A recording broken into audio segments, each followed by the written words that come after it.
मनु जी के दो पुत्र थे।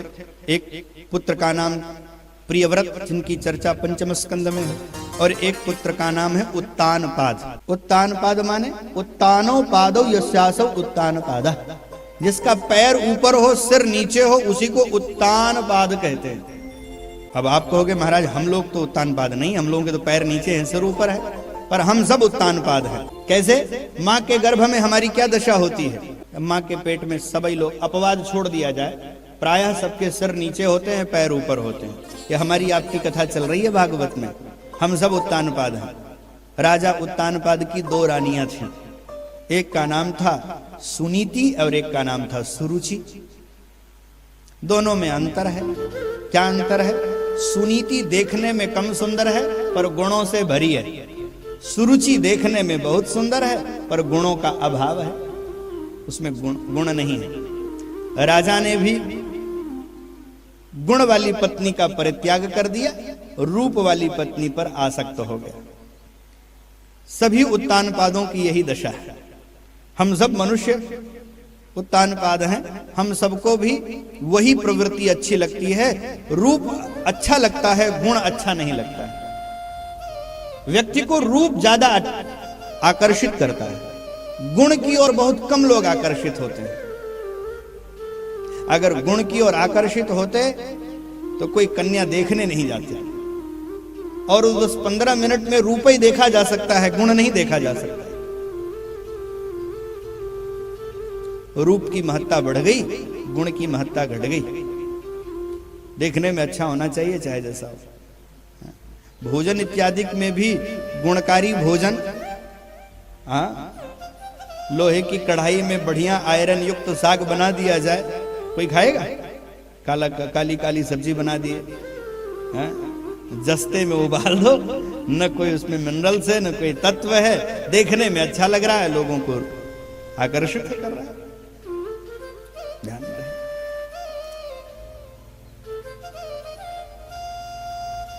भोजन में भी हमने क्या किया?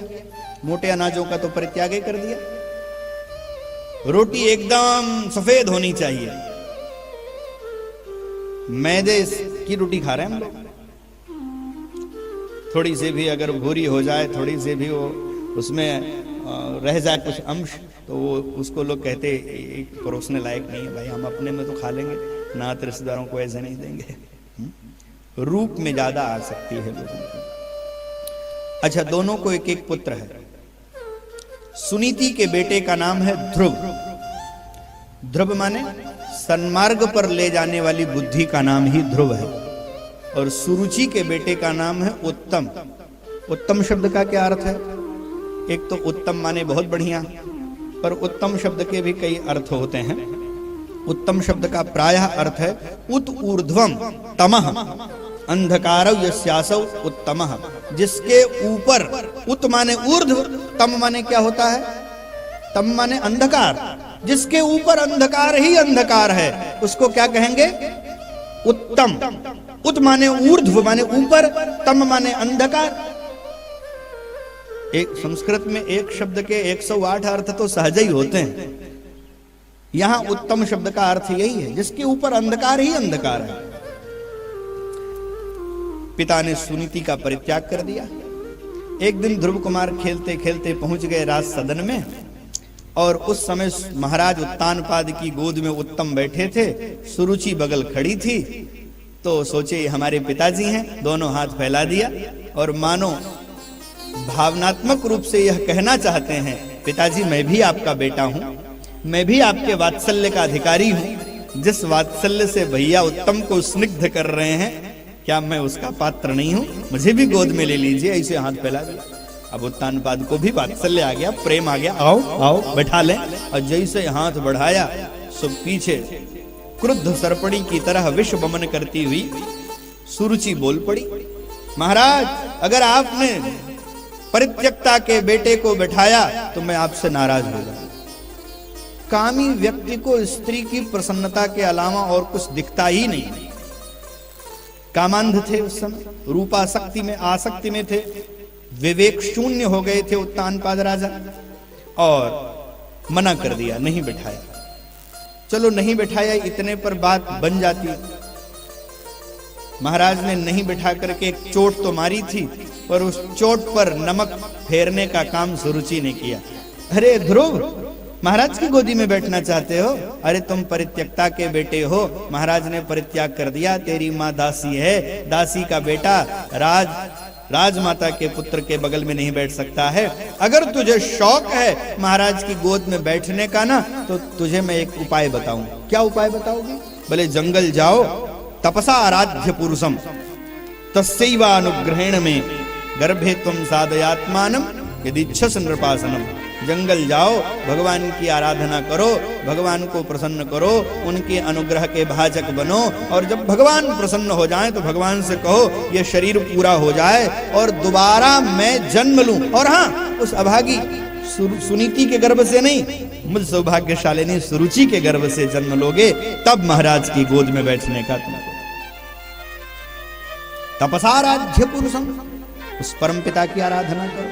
अच्छा ये बात बताओ श्रोताओं, सरैया वासियों, भगवान का जिसको दर्शन हो जाएगा वह फिर किसी के नारकीय गर्भ में आएगा? भगवान के दर्शन की तुलना अपने नारकीय गर्भ से करें। कहां भगवान का दर्शन? नाम लेने से तो मुक्त ही हो जाता है, और साक्षात तब दर्शन फल परम अनूपा जीव पाव निज सहज स्वरूपा। जिसको भगवान का दर्शन हो जाएगा वो बंधन मुक्त हो जाएगा, भला वह लौट के आएगा।